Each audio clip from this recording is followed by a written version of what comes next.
Yeah, hello again, everyone, and welcome to our discussion why amateur music matters for European democracy and launching with the Bundesmusikverband Chor and Orchester, which is the name German.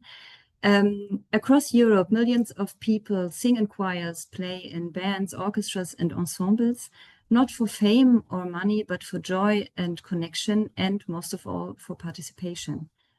Before I start diving into this topic, I would like to know from you, from which country you are connected today, just to get a little bit an idea about who is here with us today. So please be so kind and write it in the chat so we can have afterwards an idea about that.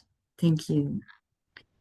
Yes, as I said, today we want to explore why this shared activity of making music together is not only culturally enriching, but also politically meaningful. What does it mean for the democracy when people come together to make music? All these questions are actually part of our discussion today, but we will start, as I said, with a short presentation on facts and figures about the BMCO, the amateur music in Germany, and then hear from our three guests who will share the personal perspective and experiences. I'm happy that you're here with us. We will come to you later. Afterwards, after the questions and the introduction of our guests, we will open the floor for a broader discussion about how music strengthens democratic life in Europe. So, to start with, who are we and which organization within Culture Action Europe, as one member we are we representing? This is my colleague Antje, and as well Teresa is with us today.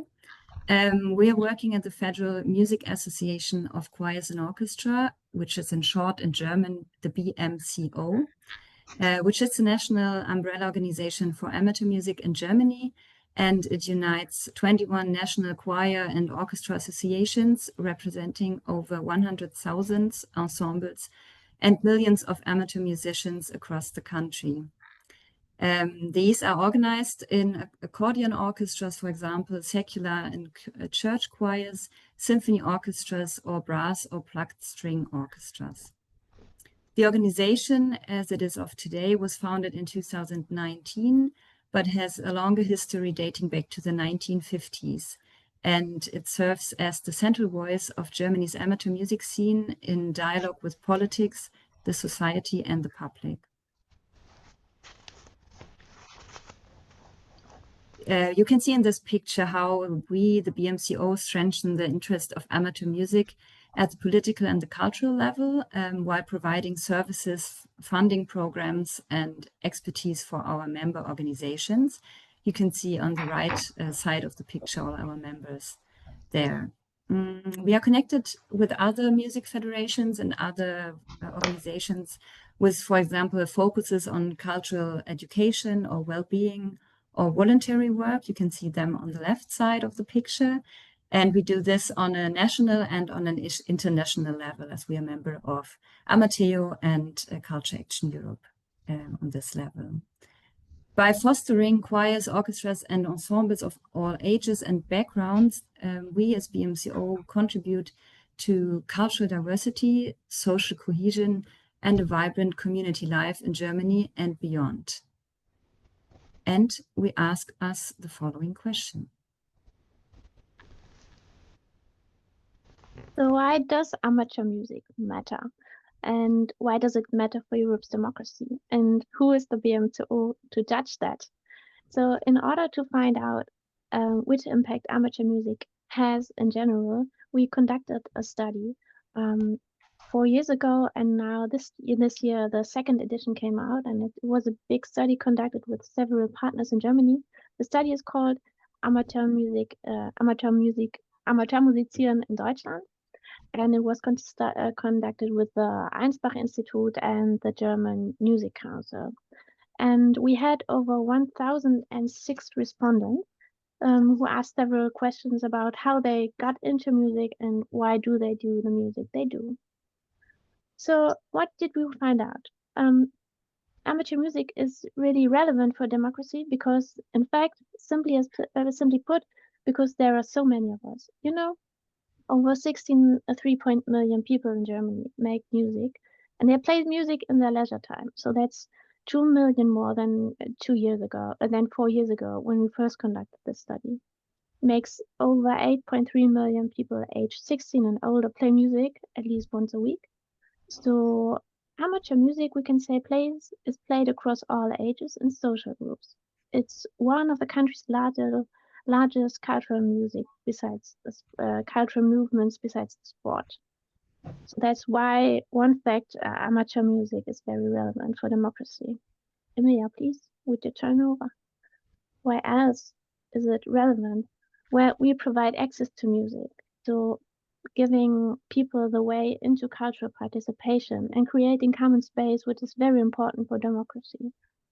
We found out that 31% of amateur musicians find access to music or to their musical hobby through choirs, orchestras, and music associations. So this is our target group as BMCO, and we support them, making us somehow very relevant for the democratic system and society in Germany.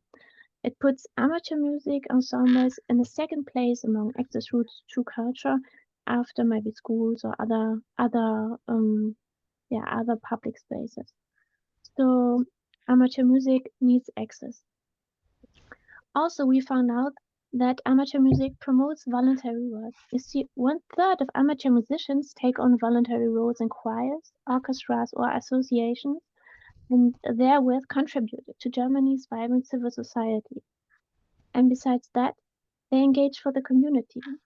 36% of the adult amateur musicians and over 18% of the children and youth perform for charitable purposes, for example, at benefit concerts or in retirement homes. And also, we say and we find out that we provide a space for social cohesion through amateur music, which is very relevant for democracy as well. You see, making music is good for friendship. It strengthens friendships. It's good for the intergenerational exchange and for cultural diversity, fostering a sense of belonging, to say so. Playing music is popular among all age groups, and almost half of 6 to 15-year-olds play music, which equates almost 3 million children and young people in Germany. And this percentage declines over the years. So people who still play music at the age of 30 often continue to do so in their old age. But one finding is very important. We found out that in higher social classes, 25% of adults play music in their free time, while in lower classes, the figure is only 12%. In addition, around 2/3 of children and almost 3/4 of adults play music at home. So this gives very much importance to the home environment. It's very important if you play music in your free time, how your home environment, how your family, and how your situation is financially. So that brings us to the answer why amateur music is very important for democracy, because there are many of us and we provide access to music. We promote voluntary engagement and social cohesion. Amen. Thank you, Antje. Yeah, this is one of the answers we can give to the question we put at the beginning. And I would just like to add just one aspect, because tomorrow is the International Day of the Intangible Cultural Heritage. I don't know if you guys know that here in the round, maybe some of you. And for us, this is a special day because choral music in German amateur choirs and instrumental amateur music making have been recognized as intangible cultural heritage since 2016, so almost for 10 years now. What else you should know about amateur music in Germany from our perspective? As we said in the beginning, the BMCO, our organization, is the federal umbrella organization. That implicates that we have a federal structure, not only in our political system in Germany, but also in the structure of music associations. And on a federal and a state level, up to actually the local level, in which the music associations and ensembles are organized as non-profit organizations. This goes hand in hand actually with a complex financing system in which culture is a voluntary municipal expenditure. And due to this financial strain on local authorities, there's often a lack of support in this area. Antje mentioned as well that we have through music making like a bounding or a connection within people or through people. So all the people that are engaging in the amateur music scene are really doing voluntary work. So amateur music is only or mostly supported by volunteers, without whose work hardly anything would be possible, let's say, in this area. Since the change of government this spring in Germany, we have had a Minister of State for Sports and Volunteering in the government. This is actually new and quite interesting. And our task is here actually to speak to her, so to the Minister of State, and remind her that music and culture education has a big impact too for the volunteering and the society. As I said, the funding of culture is based on a state and municipal level in Germany, but the federal government indirectly finances culture as well, for example, through 8 federal cultural funds, including one for the amateur music and thus the BMCO. This, to reach this actually was a lot of lobbying during the last years, and the whole fund, it is renegotiated each year with the federal budget. So this is kind of the status of amateur music funding on every level here in Germany. Yeah, I just wanted to add that our lobbying is very successful. Also, if you see that we are funded by the Federal Ministry for the children and youth, the Ministry of Education, Family and Senior Citizens, Women and Youth, and that we promote music education participation across generations. So yeah, we are, as you now know, we can finish the presentation. We hope we have given you a good insight into where we are and how we are funded. And now we would like to give the stage to our 3 guests, testimonies with for the impact all of this engagement actually has for a vibrant civil society. So at first, we would like to introduce to you Rosi Arzt, which is our guest from Germany, from Berlin. She has a background in musicology, flute, and classical singing. Rosemarie Arzt, she combines artistic expertise with a long-standing experience as a soprano at the Deutsche Oper Berlin and the Rundfunkchor Berlin, as well as in vocal training for children and youth. And through her work as Caruso consultant for the German Choir Association, one of our members, and as a founder of Familien Musizieren e.V., she promotes inclusive intergenerational approaches to music education and to participation. She's here because her commitment to empowering children and young people, especially boys during the voice change, and her fostering creative community experiences make her a strong voice to advocate for democratic and social values of amateur music. Rosi, welcome. Nice to have you here. Thank you that you are here. And we ask you, you conduct several children's choirs. What does singing with young people mean to you? And how can music making together help strengthen children and young people in their personality and voice? Hello together, yes. I'm Rosemarie Arzt from Berlin, and I want to tell you something out of the practice I've done in the last years. I'm responsible for one group in the German children's choir, in the children's choir of the German Opera, and it's named Voice Changers. It's a group of boys between 14 and young men 27 years at the time of transition from child's voice to a male voice. And with this group, I've been on several international meetings, even from the AMJ, if you know, do all know what AMJ is? How is the translation? It's the Arbeitskreis für Musik in der Jugend, so it's a work council on music for young people. Yes.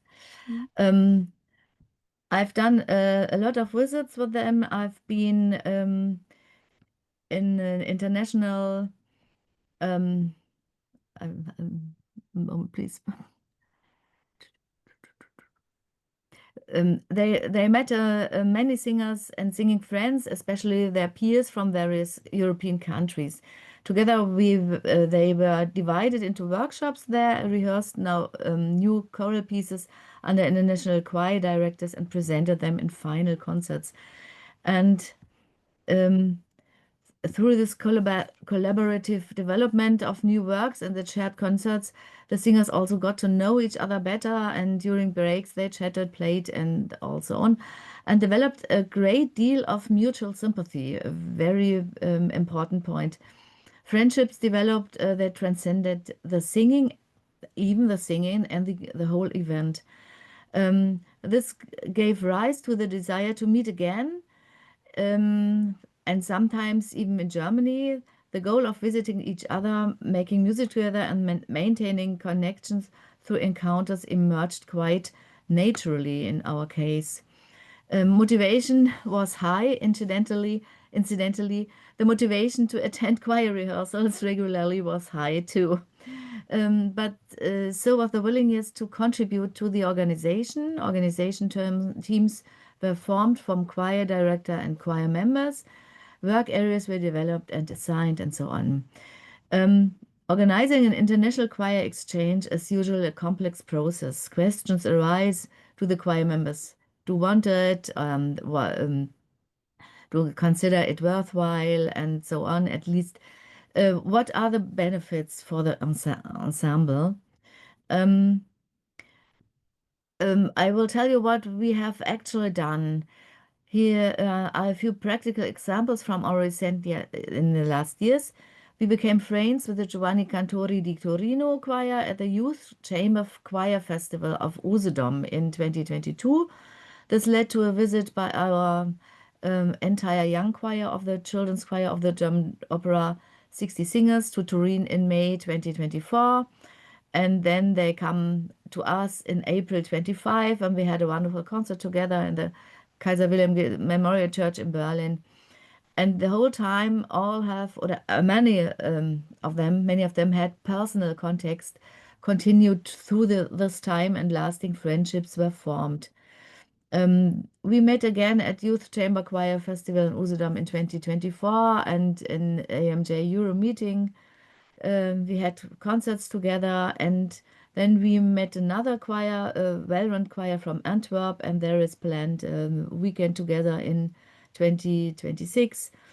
We've been together in France with the well-run choir to the Coralie Choir Festival near Avignon.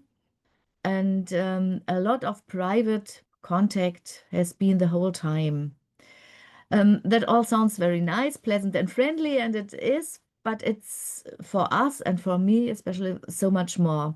Showing guests from abroad your own way of life, your own country, and your own homeland creates a broad and stable foundation that can be very lasting. It is the same when you are shown the homeland of the other singers and their world. And we were in hospitality privately the whole time. We know their families now, and we see their rehearsals. We heard them singing. We sang together. Your opportunity arises to empathize with other people's everyday lives, even the political ones. And this opportunity is used in this connection. It creates a closeness that takes away any space for racism and intolerance. Young people who have sung together, lived with a host family, and experienced hospitality, they are fundamentally positive to the other country, the other language, other nation. My conclusion is if you have a choir and your choirs are open to a choral encounter, whether national or international, don't be afraid to give it a try. The significant organizational, financial, volunteer, social, and the other effort will be worthwhile for everyone involved, and the impact will be unmistakable and obvious. And we, our youth people, also glad to know other people out of other countries in a democratic way, because they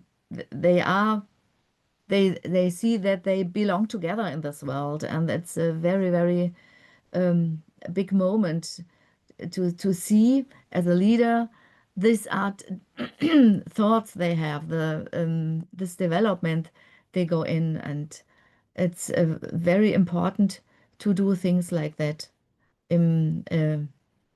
for the goal of democracy. Yes. Thank you, Rosie. That was a good insight into how you create a shared space, a safe space, and how you follow a common target and then create a society of your own. And that's very wonderful. Thank you very much. So with that, I give it to Emilia. Sorry, Yes. I was wondering maybe if the audience participants have some questions, perhaps directly to Rosie before we. I don't know if I didn't want to intervene. I just thought maybe it could be a good idea. What do you think? Please, I'm sorry if you think it's a good idea. Yeah, please, Barbara. Hello, very interesting, thank you.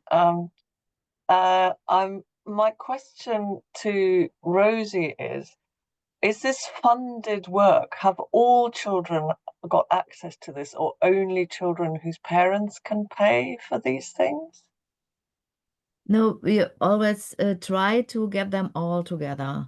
We try to get money from somewhere, from foundations or a public hand, we say in Germany, and it's in all our interest to have no divided groups on the base of financial things. We try to have no. We try to get them all with us.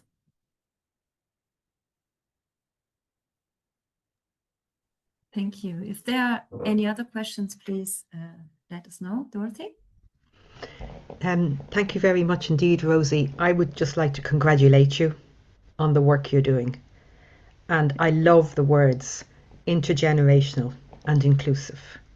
And I think your program is a living, breathing example of what Culture Action Europe is seeking. And also, I think, you know, the idea of tolerance in today's society, you're a living, breathing example of that too. And I think choirs are so flexible for traveling, unlike orchestras in terms of transport. And from the work I have seen with the European Choral Association, I really take my hat off to the work you're doing. The only thing I'm a little bit sad about, that you have to still go looking for funding, which takes away, and I think that is the case throughout Europe for amateur musicians. But I'll address that when I'm speaking myself. But thank you, Rosie, and congratulations. Thank you.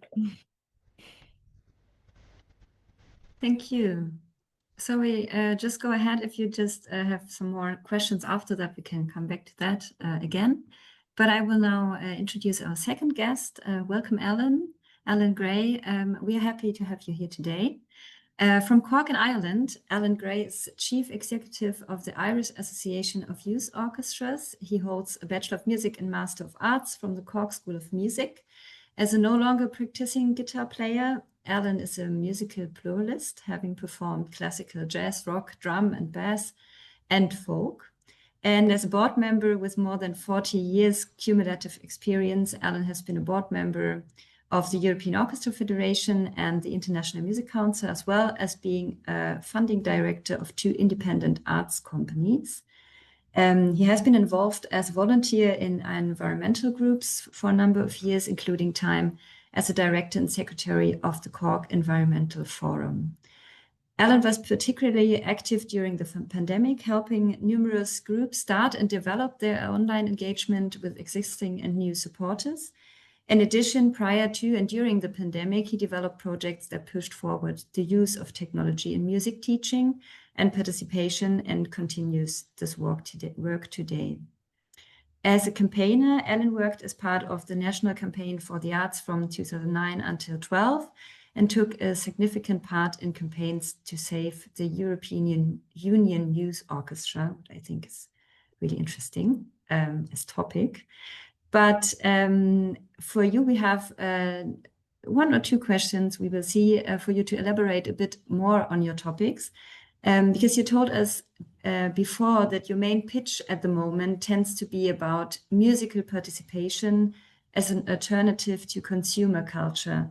So what would you mean by that? And how can musical participation become this counterbalance to consumer culture, Allin? Please enlighten us. Thank you, Amelia. Yes, I very much too, and I'm going to step back a bit first, even, and the question I was given originally: why is amateur music relevant for democracy in Europe? And I think it very much is. The first thing that came to me was to say, actually, what is democracy? And we have from demos, we have common people, and we have from kratos, the ruler strength. So democracy is the power of people collectively to their own self-determination. So we're looking at amateur music relevant to that. So we tend to think of democracy much of the time as voting, as politics, as elections coming around, and we vote in our leaders and they rule. But in terms of, the country that I come particularly, we actually have foreign tech companies. So we have Google and Apple and Microsoft, who actually are collectively, they're like a bigger country than our country. Their turnover is twice our GDP. And these companies get to tell our government in ways what to do, which is bad for Irish democracy, but it's also bad for European democracy because they have their European headquarters in our country. And when our government does what they tell them to do, the entirety of Europe is affected. So our democracy, our political democracy, is compromised by the concentration of wealth and power in corporations, particularly, and that's one way in which our democracy is compromised. But another way in which our democracy is compromised is that we are advertised that all the time. We are conditioned to be consumers. So to the economic system that we are part of, in English now we have people who work, we have the word talent. So there's the search for talent in business. So our function when we work, when we produce things, is purely an economic function. We are dehumanized. And on the other side of that, from the economy's point of view, we are consumers. So our function is to work for the system, to actually consume what is produced by the production system. And our value to that system is as economic units, as production consumption units. So our self-determination, our power of collective self-determination, is compromised by our economic system. And I see that particularly this economic system is causing climate change. It is consuming the life of our planet. But when we engage in amateur arts, when we engage in amateur music, we are doing something that is asserting our humanity. So we are not just an economic function. We are doing something that is non-economic. So yes, we might spend some money to buy instruments or to hire a hall. Resources get used, but essentially the thing we do as amateur artists, as amateur musicians, is non-economic, and it is human-based. It is based on human values. So when we have potential catastrophe coming down the line with climate change, we are not doing enough to actually change that. And part of that is because we are constantly just told, GDP growth is what needs to happen. And when we actually participate in the arts, not for money, just for the sake of it, we actually create a counterpoint to that, and we actually assert the relevance of being human. And I feel that that is important for democracy. These are the thoughts that come. I have plenty of other thoughts, but I feel it's important to actually look at democracy and see how it is affected and how we affect it. Thank you. Thank you, Allin. Really interesting. I would like open it to the round, just if anyone has a direct question to that. If not, I'll just have a quick look in the round. If this is not the case, as I see, I would just put another question to you, just to know like your perspective from Ireland. You taught us about the consuming culture, the economic aspect, and that music making is something really human-based. It's a figure that I really like, actually. And for you, what is exactly the democratic act of making music together? And how is it seen in Ireland? That would be interesting for me, and I hope so. As well. The democratic act. So I think certainly there are incidental effects to making music. In fact, one that sticks in my memory very much is a colleague of Barbara's, who is Xenia, who came to a conference of late starter orchestras with us just before the pandemic, at which stage Brexit had just happened. And she talked to me about how England, the UK still is, I think, very polarized. But she taught two people who sit down and play cello beside each other every week. They can have different opinions, but they can see each other as human. So part of our society now is we're living the neoliberal dream, and the neoliberal dream is that all our connection to each other happens through the market. All human connection is mediated through the market, whereas actually when we sit and play music beside each other, we see each other as humans. We have a common interest, which means that if we disagree about our politics, we can see that that's just us disagreeing about our politics, as opposed to this person who sits beside me is evil, because that does not happen. So there are, and as you mentioned, there are, like many people who take part in amateur music will volunteer, so it makes them active in their own life. It is also very good for geographical communities. So we have seen the growth of digital communities, and from someone who came from, I mean, Ireland was it was a theocracy when I was young. So from such a very insular country to see it actually, that people who have different views can connect to people with different views. But now we have reached the stage, particularly, I mean, I live in a small city, but people don't know each other anymore. We don't know our neighbors. Geographical communities have broken down.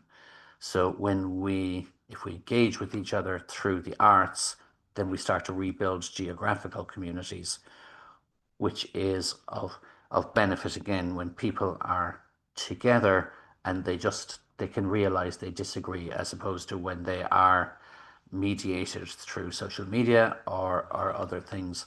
There is more of an inclination just to see the other people as evil, wrong. So there are benefits of being together in person, and I feel this is very useful for democracy. Thank you. Thank you, Allin, for your thoughts. Yeah, I would just summarize a little bit. As you heard, Allin sees the cultural participation. Actually, I asked him about that as a fundamental democratic act, and he'd said that a culture shouldn't only be received but also shaped, and it shouldn't only be passively consumed but actively experienced to create something together as humans. I think this is a really important thing we should note from this meeting. What he said makes as well like clear references to the actual or newest Culture Action Europe discussion paper we have received in September towards the Cultural Compass, a sector blueprint. We will come to this a little bit later, but I thought it was interesting to see that there is a chapter about cultural participation, and you can read many aspects that we heard about just now. For example, that cultural participation, as in creating, performing, or volunteering together, aims to enable people and communities to engage with and to benefit from cultural life, and citizens who participate in cultural activities are much more likely to engage in civic and democratic life. And that is this what we want to achieve, I would say. For us, amateur musical engagement is a form of active cultural participation, as we heard. So people contribute artistically themselves, not merely as an audience. So we have all these boxes checked here, as I would say. So amateur music is part of democratic practice, so we can argue like that, and it strengthens participation, co-determination, and culture as a public resource. And I think this these thoughts brings me to our third and last but not least guest. I would like to introduce you today. This is Dr. Dorothy Conaghan. Dorothy, thank you for being here with us. Dr. Dorothy Conaghan is a passionate advocate for equality, education, and the social value of music. With more than 30 years of experience as a teacher, lecturer, violinist, and conductor, she brings a unique perspective on how music can shape not only individuals, but also democratic societies. She holds a PhD in social justice and equality studies from University College Dublin, where she is currently a research fellow and member of the Centre for Human Rights. Her academic work demonstrates how participation in music is deeply connected to questions of equality, inclusion, and citizenship, and she is regularly invited to a variety of European countries as policy consultant and speaker. Her focus is on barrier-free access and equal conditions of engagement for instrumental and vocal music education. And beyond academia, she is currently serving her second term as board member of the UNESCO-affiliated International Music Council, the Dublin Choral Foundation. Through these roles, she continues to champion the idea that amateurs music making is not just a cultural activity, but a vital space for democratic engagement, belonging, social cohesion, well-being, and mental health. So all the big questions of today's discussion and world's discussion, I would say. So welcome, Dorothy, again. And here's our question for you. Universal barrier-free access to music education and participation has proven to be a driver for citizen well-being and improved mental health. Can you please expand on how this can be enabled and ensured within democratic societies? Vielen Dank für die Einladung heute. Und ich bin auch ein Amateurmusiker. That's the end of my German for today. Thank you very much, Anja and Amelia, for having me today with you. I just love your prelude saying that, voluntary work, contribution to society, your words, the study speaks for its own. There's more amateur musicians in Germany than there are professional ones. I love your idea of access, of needs, and you're really brave to mention the class band and to address the issue of class. And I'm also very, very happy to hear that you're aligned with Culture Action Europe, which I believe is a wonderful organisation, and I hope you can continue in Culture Action Europe to do the good work you've done. Also, thank you very much, Alan, for your wonderful, wonderful presentation and mentioning the word talent and the way it's gone awry, and we've had it in music, and the tension between talent and human values. And the late starter orchestra mentioning that too, and the Anglophone countries, which I've done a study on, about why are people starting late? Why did they not get a chance in the first place? And amateur music is part of democratic practice. So today I will give you a very, very short version of what I do, and in terms of democratic practice, a little bit of anthropology, history, education, and human rights. So, Chapter 1, Anthropology. Music has always been part of human well-being, emotional expression, and we know about the research that's pointed out to the universality of music. In fact, there's no culture has ever been without music. And music is not merely a right, but I believe is a basic human need. Prior to the early 1800s, music was largely a collective social experience and was contextualized by its role in ritual, celebration at domestic level, street level, state and church levels. That is to say, performance in music grew from cultural actions, cultural events. So at that time, in terms of history, I'll bring you back to the Industrial Revolution, where music performance took on a turn in a different direction. For example, in factories, the owners controlled the means of production. They also set and controlled the working hours and the rates of pay of hired workers. Prior to this, most industries were home-based or family-generated, where the extended family was involved in the production. But what is this to do with music? During the early days of capitalism, the factory owners got paid more. It's also a time when orchestras grew bigger. Larger concert halls were built. Bridges on bowed string instruments were raised to project sound further to the bigger concert halls. Conservatories were established to train performing musicians to fill orchestras with players. Music education in the conservatory was focused on this myopic goal, and along with the status associated with orchestral and opera performance, music performance took a different direction. Also new at this time that workers had set leisure times where they could plan to attend a concert of their choice with the now guaranteed disposable income. Think if you were working for yourself in a home industry, you weren't always sure of how much disposable income you had at the end of the week. If you worked in a factory, you were sure you could maybe afford to buy tickets to go to the concert. Also, the role of a conductor and as an essential part of performance began to emerge in tandem with the role of the factory owner. For a start, they got paid more. Conductors did. The factory owner got paid more. Leadership.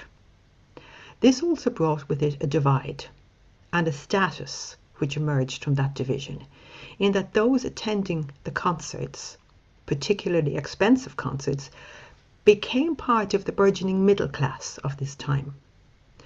This began a commodification of music in performance. It was measured. Prior to this, royal courts and the church were patrons of the arts. Early 1800s saw a democratic approach to music, to general education, where basic primary education began to be provided for by governments so that all children could learn to read and write. It took many years to take place in all countries, but sadly that democratic access for reading and writing did not extend to instrumental and vocal music education in many European countries, where access today is still fee-paying and largely sourced, resourced, and largely parent-dependent. Taking these two factors, music performance and education, as a commodity within the market. So music education has become a commodity which you buy. It's part of the market. One may ask, have we lost our way? What have we done to counterbalance this situation? So this is where I come to rights. Why do some people have more music rights than others in terms of access?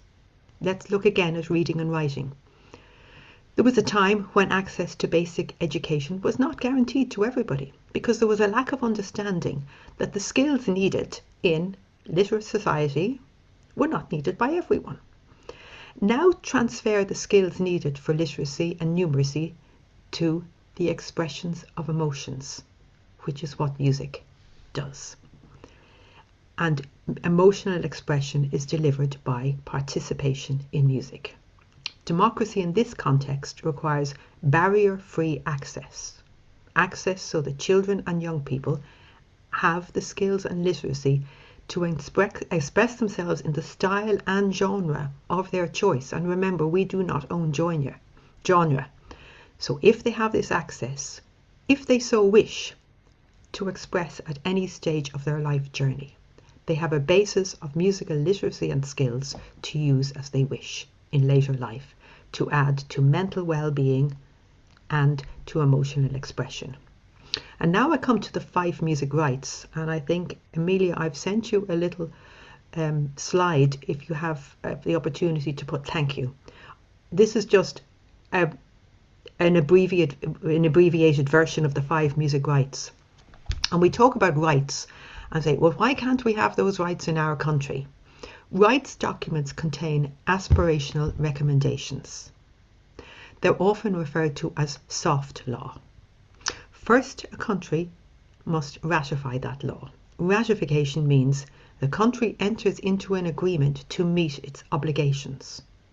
Soft law is not legally binding and does not become part of domestic law until a government passes a specific and particular piece of legislation to incorporate the law into the domestic legal system.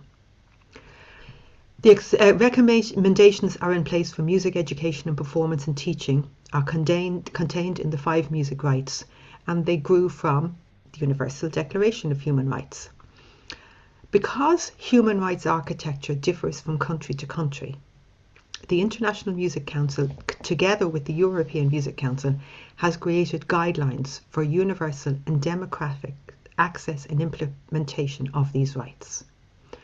So what they've actually recommended, and if you are unaware of these documents, Emilia and Anja, I can send them to you to share with your members.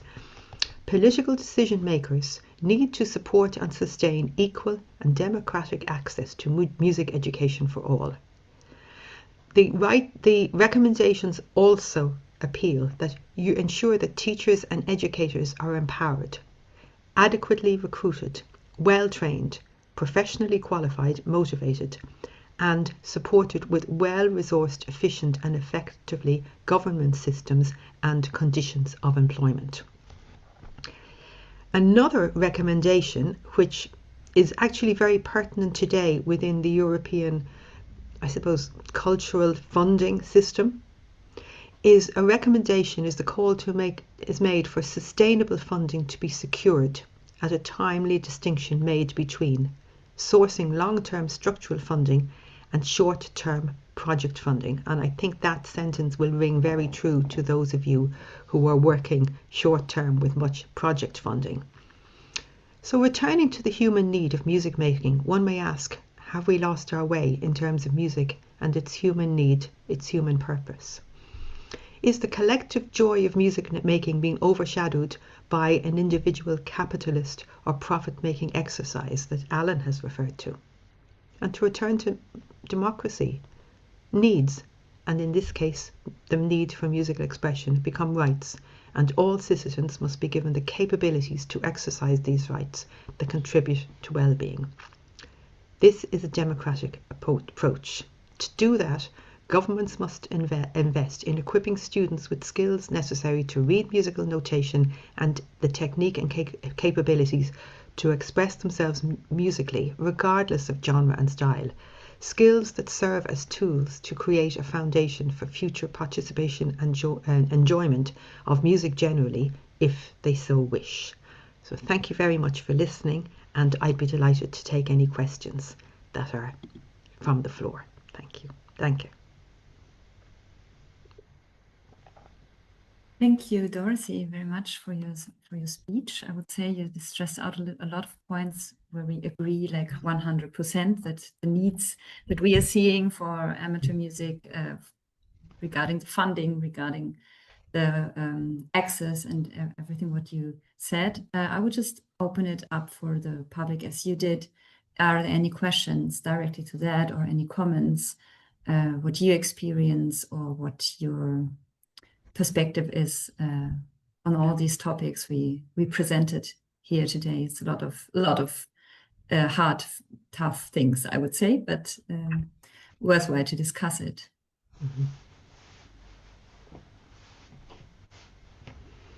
Allin. No, thank you. It's actually, Dorothy and I know each other for a long time, and just something that's interesting, but is also part of an ongoing discussion with us, which is that in our organization, we support the development of a youth Baroque orchestra, which actually is very funding intensive, and the funding goes by and large to people who are privileged. So the funding is distributed unfairly on a class basis. But I just find it very interesting then, given that we are doing this, that actually I have a note here, Dorothy, you're saying that orchestras grew bigger due to capitalism. And do you feel that that served a purpose in that respect? Was it that there was more money to give this, or was there actually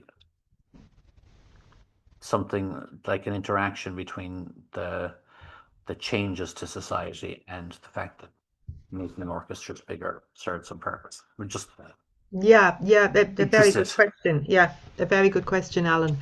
It was a societal and social change in the whole demographic of the influence of the Industrial Revolution, in terms of the time people had, that they could guarantee they were finished work at 6 o'clock and they could go to a concert. Also, the role of the conductor, if you look at the early Mozart orchestras, often the leader of the orchestra was the musical director. Smaller orchestras, and they were probably paid the same as the rank and file. And with the Industrial Revolution, the mindset of being able to train people in factories grew in tandem with training people in conservatories. And money, Europe began to become awash with money through the production of factories because it was more efficient. The mechanisms at the time, the engineering of the time, allowed factory owners to produce more goods and make more profit. And that profit went to the owner of the factory because he also owned the means of production. So in parallel to that, engineering was structural engineering to build factories, also passed into public buildings, big concert halls. So if any of you have played a Baroque violin or cello, the bridge is sort of like that. And now the modern day bridge is like that, because the tension on the strings on the modern day bridge projects further. So you could actually build bigger concert halls, and the people who paid at the back seats didn't want their money back. They could hear. Now, it's not as simplistic as that, but it did contribute to bigger orchestra needed a bigger conductor, or it needed a conductor because there were more people. So that conductor was responsible, also controlled. So these rank and file players who were trained in the conservatory, it became a societal norm that when you went into the conservatory, you were either a soloist or a rank and file, most people being rank and file. So the idea of amateur musician, sort of the status of amateur musician sort of was receded a little bit, because these people were getting paid, and musicians getting paid a wage every week was new. And then the status of, I know somebody is in an orchestra and they're getting paid and they do these hours. That was very, very different to the amateur musician who played for pleasure, or who might have played for a church, who were not very rich, they weren't producing anything and they paid you what you could. Church choirs as well. So, it 80, 100 years for this to actually evolve. But you see the direction it was going in with industrialization, and the idea of capitalism means to capitalize on the profits of others. That is where I think amateur music lost its way. And then, of course, class and status came in, you know, the big opera houses, expensive tickets. So immediately there were a certain amount of people who on low wages could not afford these tickets because the opera singers and, you know, were being paid, which was a fact. And I'm not judging, I'm not here to judge, I'm here just to give facts. And now we're at a reflective period in the 21st century where we are able to voice opinions on this, because before we couldn't. And I'm old enough to know that, you know, you accepted things, you didn't debate things. We had no Zooms to get ideas from other countries. So, I mean, I could give a full day on this, you know, and statistics and everything. But if anybody has any other questions, and I hope, Alan, I've answered some of your question, but thank you for asking it. I Thank really you. like the idea. Let's with a view on the time, I would like to say you just proposed the idea of emancipation through music, and it's very nice. It's a very nice closing word, and I hope we have given you today the idea how to lobby for your purpose of making culture and being in a network, and with the view on the upcoming MFF and and all the treaties that are being in development right now. We hope we have given you some ideas how important, especially the funding of representative membership organizations like the BMCO is. And we hope we can, have your support in the future. And thank you so much for the opportunity to be here. Thank you so much, Karen, and all the others. Thank you all. As an amateur musician, also, I would like to thank you for this insightful conversation. It was very nice to have you all here. I will stop the recording now.